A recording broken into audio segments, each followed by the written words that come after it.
11月28日至29日，习近平总书记在上海市考察调研。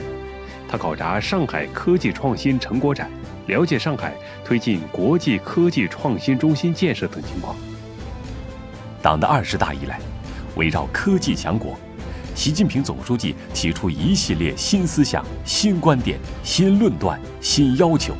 对我国科技创新发展作出前瞻性、战略性、全局性谋划。我们要坚持教育优先发展，科技自立自强，人才引领驱动，加快建设教育强国、科技强国、人才强国。2023年2月，习近平总书记在中共中央政治局第3次集体学习时指出，必须下气力打造体系化、高层次基础研究人才培养平台，让更多基础研究人才竞相涌现。2023年3月，习近平总书记在参加14届全国人大1次会议江苏代表团审议时强调，加快实现高水平科技自立自强，是推动高质量发展的必由之路。要深化科技体制改革，大力培育创新文化，健全科技评价体系和激励机制，为创新人才脱颖而出、尽展才华创造良好环境。2023年4月，习近平总书记在广汽埃安新能源汽车股份有限公司考察时强调，关键核心技术要立足自主研发，也欢迎国际合作，要加强教育和人才培养，夯实科技自立自强根基。他特别关心我们这个自动驾驶未来发展的前景，问了很多问题。见到我们的真实的自动驾驶车辆经过的这个区域里边还有一些比较复杂的交通状况，自动驾驶的车辆呢能够进行正常的操作，他呢是非常有兴趣。2023年5月，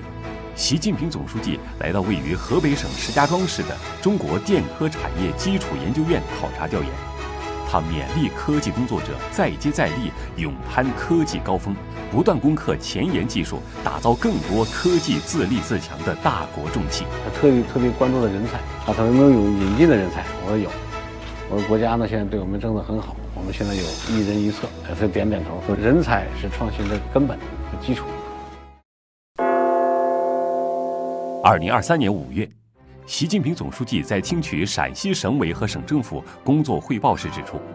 着眼国家战略需求和国际竞争前沿，实施国家重大科技项目，攻克更多关键核心技术，打造更多国之重器。2023年6月，习近平总书记在内蒙古自治区呼和浩特市中环产业园考察时强调，现在我们要靠高水平科技自立自强，构建新发展格局，来攻克科技难关。还专门问了一下国产化的情况。我们现在光伏的这个国产化率，机器设备全部国产化，配套辅料全部国产化。2023年7月，习近平总书记在苏州华兴原创科技股份有限公司考察时说，国家现代化建设为年轻人提供了广阔舞台，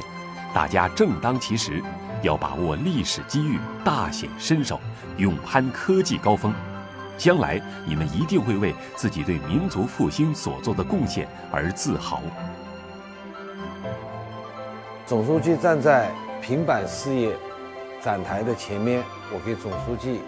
介绍了我们平板事业的4类检测设备。在介绍我们半导体事业部的时候，鼓励我们一定要坚持勇攀技术的高峰。2023年7月，习近平总书记在听取四川省委和省政府工作汇报时指出，以科技创新开辟发展新领域、新赛道，塑造发展新动能、新优势，是大势所趋，也是高质量发展的迫切要求。必须依靠创新，特别是科技创新，实现动力变革和动能转换。2023年9月，习近平总书记在听取黑龙江省委和省政府工作汇报时指出，整合科技创新资源，引领发展战略性新兴产业和未来产业，加快形成新质生产力。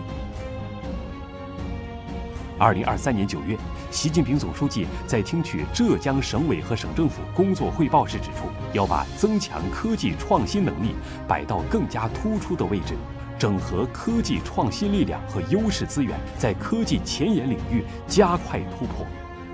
2023年10月，习近平总书记在位于江西省景德镇市的昌河飞机工业集团有限公司考察时指出，要坚持创新驱动，在关键核心技术自主研发上下更大功夫，面向未来需求出新品，努力构建先进制造体系，打造世界一流直升机企业。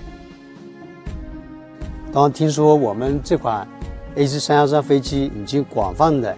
使用在航空灭火、医疗救援、人员运输等应急救援领域以后，高度的赞同。习近平总书记勉励我们要进一步提升直升机的各项性能，加强服务保障，在国家航空应急救援领域发挥更大的作用。科技力则民族力，科技强则国家强。在习近平总书记引领下，建设科技强国的新征程正在开启。